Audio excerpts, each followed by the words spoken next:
राज्यातल्या 2 नंबरची शहरं आहेत. आता आपल्याकडे सांगितलं या सगळ्या शहराला आगामी काळामध्ये भरपूर निर्णय आपोआप निधी आम्ही देणार आहोत. कायमस्वरूपी हे प्रश्न मार्गी लागण्याकरता पैशाची कमी पडणार नाही. हे कोण म्हणालं? देवाभाऊ म्हणले. त्यामुळे तुम्हाला आता पैशासाठी कुठे रस्त्यासाठी पत्र द्यायची गरज पडणार नाही. यादी करा.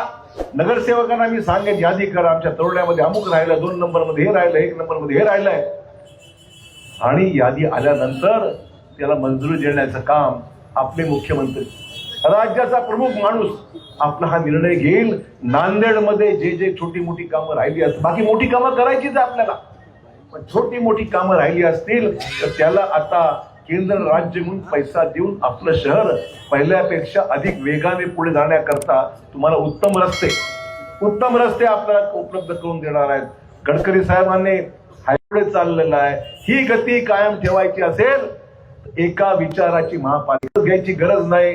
बहुमताने, एकमताने आपले सर्व दोन्ही प्रभागातले उमेदवार सहित इतर प्रभागातले जे आपले भाजपचे उमेदवार आहे, कमळ आणि कमळावरच बटन दाबा, दुसरीकडे पाहू नका, ही मला हात जोडून विनंती आपल्या सर्वांना करायची.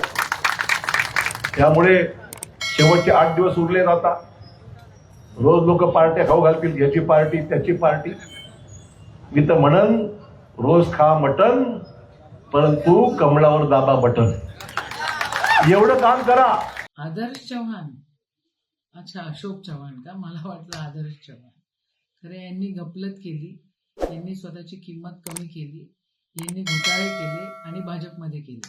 आणि भाजपमध्ये गेल्यानंतर स्वतःच्या वडिलांची प्रतिमा पण त्यांना लक्षात नाही आहे की एक मुख्यमंत्री, एक केंद्रीय मंत्री, त्यांचा मुलगा जो माजी मुख्यमंत्री आहे तो अशा घाणेरड्या गोष्टी बोलतो आणि या खालच्या पातळीवर जातो. ह्याचं आश्चर्य मला नक्कीच आहे. अशोकराव चव्हाण साहेब ज्यावेळेला काँग्रेसमध्ये होते त्यावेळेला असं अजिबात करत नव्हते.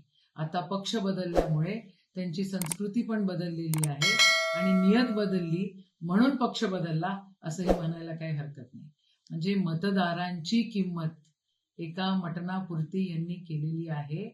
हे मतदारांची पण व्हॅल्यू घटवणारी गोष्ट आहे आणि त्यांच्या या वक्तव्याचा निषेधच आहे.